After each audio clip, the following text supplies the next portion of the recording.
Olá pessoal, bem-vindos à última semana da disciplina de Corpo Humano.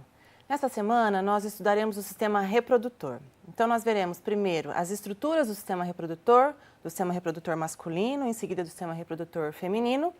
Depois nós veremos o comportamento sexual, métodos contraceptivos e doenças sexualmente transmissíveis e finalizando a semana e a disciplina, nós estudaremos alguns aspectos fisiológicos da gestação, do parto e da lactação, finalizando então essa última semana da disciplina de Corpo Humano. Nessa aula especificamente, nós vamos olhar para os aspectos anatomofuncionais do sistema reprodutor masculino. Bom, aqui nós temos as principais estruturas em uma vista lateral, num corte lateral do sistema reprodutor masculino. A gente pode dividir ou organizar essas estruturas de maneira funcional, de acordo com as funções reprodutoras que elas executam. Então, nós podemos primeiro olhar qual é a estrutura responsável pela produção dos gametas e também pela secreção hormonal. É a gônada masculina, que são os testículos. Aqui a gente consegue visualizar um dos testículos, que é responsável, além de produzir os espermatozoides, é responsável pela liberação, síntese e secreção dos hormônios sexuais masculinos. O principal deles é a testosterona. Por isso que ele também é considerado como sendo uma glândula endócrina. Depois a gente pode olhar para as vias espermáticas, que são responsáveis por armazenar e transportar os espermatozoides. Então, começando aqui, a gente pode olhar o epidídimo, que é uma estrutura, a gente vai ver numa figura mais adiante, formada por vários túbulos, onde os espermatozoides podem permanecer armazenados por em torno de 12 dias até. E nesse período eles continuam o seu processo de maturação e ganham grande mobilidade para conseguir se movimentar. Depois, então, nós temos o ducto deferente. Nós temos dois ductos deferentes, mas aqui a gente consegue visualizar um deles, que então é a continuação desse epidídimo. Esse ducto deferente, ele ascende, passa por trás da bexiga, essa estrutura grande central aqui é a bexiga, então ele passa por trás da bexiga. Quando ele passa dentro da próstata, ele é chamado de ducto ejaculatório. E ele então se encontra com a uretra, que é um ducto que está saindo aqui da bexiga, e passa a chamar então uretra, ele desemboca na uretra. A uretra, a gente tem a porção prostática da uretra, a gente tem um pedaço dela que é a porção membranácea e depois a porção esponjosa que vai dar sequência e passar por dentro do pênis e ser responsável pela eliminação, pela ejeção dos espermatozoides, que é na verdade do sêmen completo, porque esse espermatozoide, ao longo desse trajeto, a ele vai ser agregado secreções das glândulas acessórias, formando o sêmen que vai ser, então, eliminado aqui pela uretra. A uretra é um caminho comum tanto para o transporte para a passagem do sêmen, como para o transporte e a passagem também da urina. Tudo bem? Falando nas glândulas acessórias, quem são elas? Quem são as glândulas que vão secretar as substâncias que vão compor o sêmen? Então, nós temos aqui a vesícula seminal, nós conseguimos ver nessa vista lateral uma das vesículas seminais, nós temos duas. Então, ela secreta a substância aqui no ducto deferente. Esse ducto deferente continua seu trajeto, a hora que ele passa dentro da próstata, que é uma outra glândula acessória, que é uma glândula única, que cresce ao longo da vida. E o fato desse ducto passar no meio, dentro da próstata, eventualmente ela pode crescer demasiadamente e comprimir esse ducto e trazer alguns transtornos para o indivíduo. Isso é extremamente comum após os 50, 60 anos. Mas a próstata também é uma glândula acessória que secreta substâncias dentro do ducto ejaculatório e que vão compor o sêmen.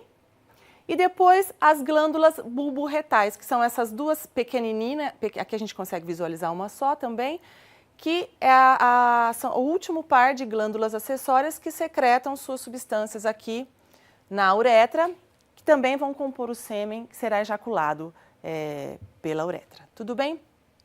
Qual é a importância dessa substância? Além delas nutrirem e protegerem os espermatozoides, elas facilitam a movimentação dele ao longo desse trajeto. Muito bem. Temos as estruturas também ligadas ao suporte e à transferência dos gametas. Quem são elas? Nós temos o escroto, que dá o suporte para os testículos, né?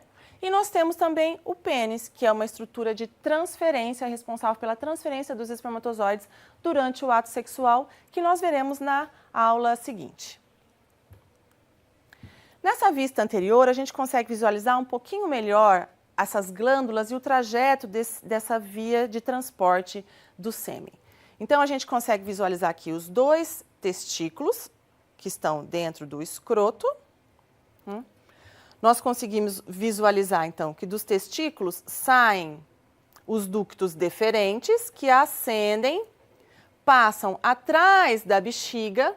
Aqui, nessa região, eles se alargam um pouquinho, essa região a gente chama de ampola.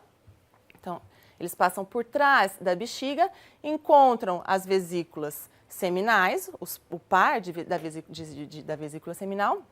Depois, a próstata. Nesse momento, esses ductos se encontram com a uretra e passa a ser chamado de uretra, então, que continua o seu trajeto, encontrando as glândulas bulbouretral e percorrendo a parte interna do pênis e finalizando aqui o orifício final da uretra. Muito bem. Além disso, nessa vista, a gente consegue ver algumas estruturas do pênis. São os corpos esponjosos e cavernosos. Então, a gente consegue visualizar aqui essa região que envolve a uretra, a gente chama de corpo esponjoso. Se nós fizermos um corte transversal e visualizar essa região, a gente vai ver isso exatamente aqui. Ó. Aqui a gente tem o orifício da uretra e ao redor dela o corpo esponjoso. Na parte mais posterior do pênis, nós vemos os corpos cavernosos. Essas duas estruturas, tanto o corpo esponjoso como o corpo cavernoso, são estruturas altamente vascularizadas e inervadas. Então, são responsáveis, na verdade, são o tecido erétil do pênis, que se entumecem e se enrijecem pelo acúmulo de sangue. A gente também vai relatar para vocês como isso acontece numa aula seguinte, mas é responsável por dar a característica ereta do sangue do pênis, necessária para o transporte, para a transferência do espermatozoide durante o ato sexual. Tudo bem? Muito bem. Nessa vista, é uma vista posterior do sistema reprodutor feminino ou masculino, que a gente consegue visualizar um pouquinho melhor as glândulas, né?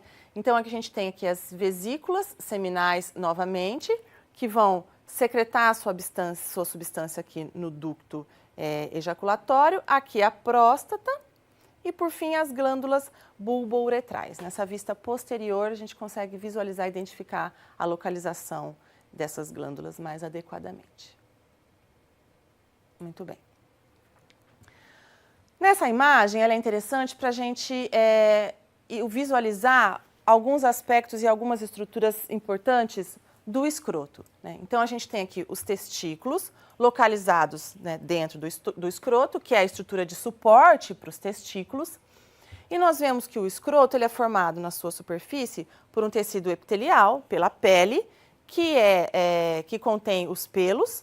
Depois, nós temos várias camadas de fáscias, mas nós temos, eu quero chamar a atenção para vocês, a presença de uma camada muscular, do músculo dartos, que é um músculo involuntário, liso involuntário, e nós temos também um outro músculo, que é o músculo cremaster, que é uma parte de um músculo abdominal, o oblíquo do abdômen, ele tem um feixe de músculo que se separa e vai, então, dar sustentação também ao escroto, aos testículos, né? Mais do que sustentação, esses músculos são extremamente importantes para controlar a temperatura dos testículos. Por quê?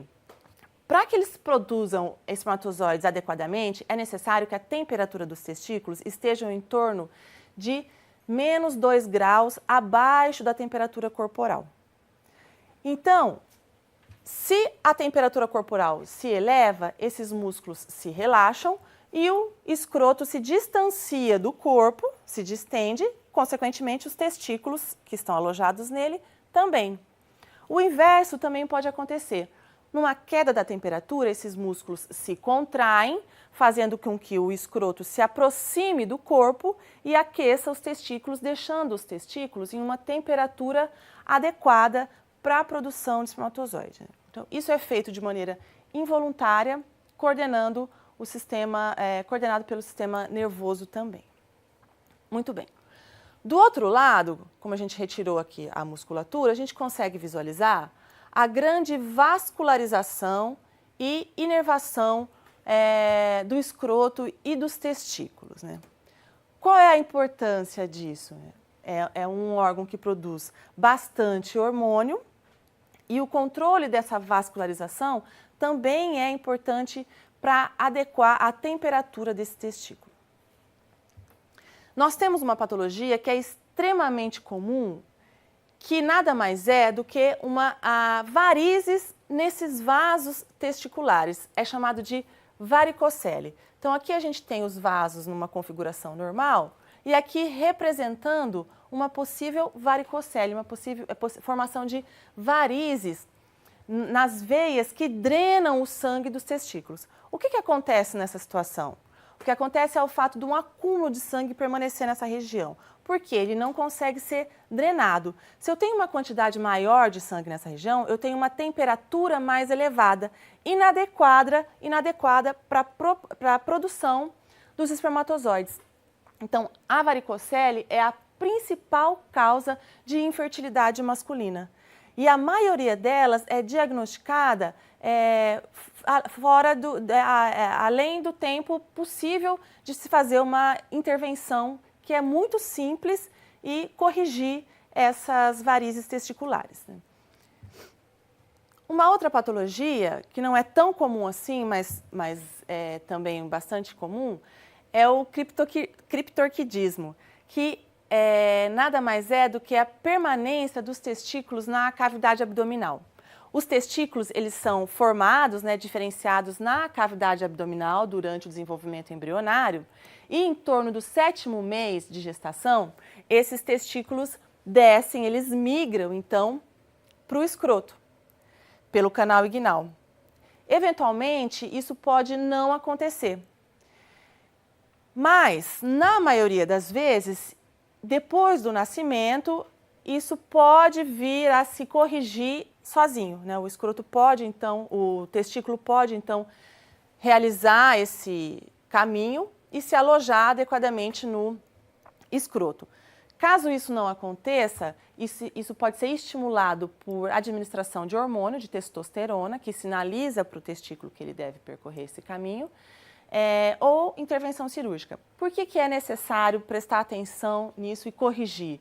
Porque se o testículo fica alojado na cavidade abdominal, ele consegue normalmente produzir os seus hormônios. Quer dizer, a síntese e secreção de hormônio, ela não depende de temperatura, mas a produção de espermatozoide depende. Na cavidade abdominal, a temperatura vai estar acima da adequada para a produção de espermatozoide, levando o indivíduo também a desenvolver infertilidade.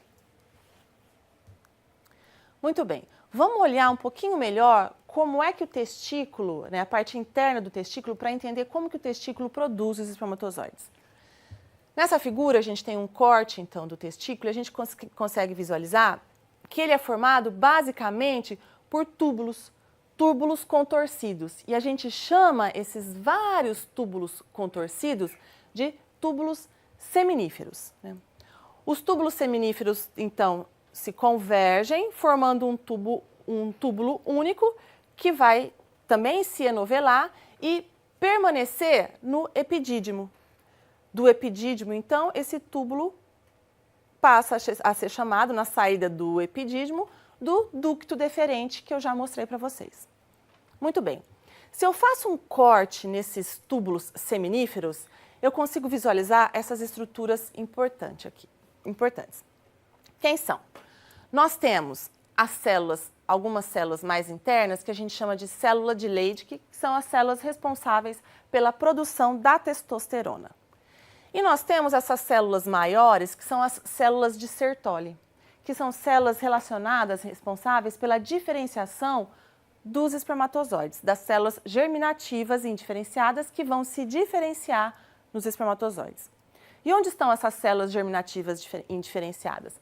Elas são essas células que estão entre as células de Sertoli. Quanto mais distante da luz do túbulo, quanto mais superficial, menos diferenciada se encontra essa célula germinativa, né? Nessa visão aqui, nesse corte um pouquinho mais aumentado, a gente consegue entender melhor isso.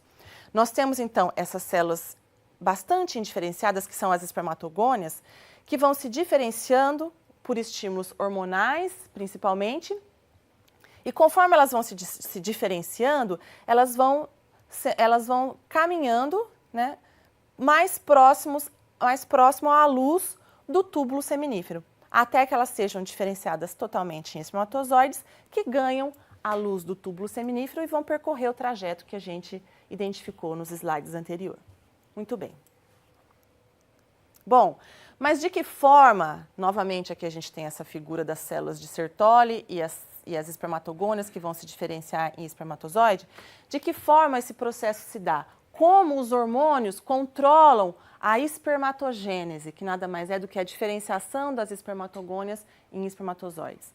Vamos entender um pouquinho melhor como isso acontece. O controle da espermatogênese se dá por hormônios do eixo hipotálamo-hipófise. Então, novamente aqui o eixo hipotálamo-hipófise coordenando uma função agora do sistema reprodutor masculino. Então, nós temos o hipotálamo secretando um hormônio que é o hormônio liberador de gonadotrofina. Esse hormônio estimula a hipófise anterior a secretar FSH, que é o hormônio folículo estimulante, e LH, que é o hormônio luteinizante. Esses hormônios, então, vão agir nos testículos, nas células dos túbulos seminíferos. De que forma? O LH vai estimular as células de Leydig a secretar testosterona, que, além de vários efeitos periféricos no organismo, que a gente já vai olhar no próximo slide, estimula as células de Sertoli no controle dessa espermatogênese, fazendo com que as espermatogônias, que estão se diferenciando em espermatozoides, não se desprendam das células de Sertoli precocemente. Muito bem. O FSH, por sua vez, vai agir diretamente nessas células de Sertoli, estimulando a síntese de segundos mensageiros, e esses segundos mensageiros, esses produtos celulares, é que vão controlar e estimular esse processo de diferenciação, ou seja, a espermatogênese. Muito bem. Esses produtos celulares também são responsáveis pela produção, pela síntese de proteínas transportadoras da testosterona. A testosterona é um hormônio derivado do colesterol, é um esteroide, por isso ela é hidrofóbica e necessita de uma proteína transportadora no sistema circulatório, que é então sintetizada pelo estímulo do FSH sobre as células de Sertoli. Tudo bem? Muito bem. Quais são os efeitos gerais da testosterona no organismo masculino? Eu quero lembrar vocês que a testosterona, ela pode ter uma ação direta sobre os tecidos, né? Ou ela pode ser transformada em um outro hormônio mais potente ainda que a testosterona, que é o DHT, a dihidrotestosterona. E isso acontece localmente. Os tecidos que têm uma enzima conversora, que transforma a testosterona no DHT, vão realizar essa alteração. Muito bem. Ou, eventualmente, também a testosterona pode ser convertida em estrógeno.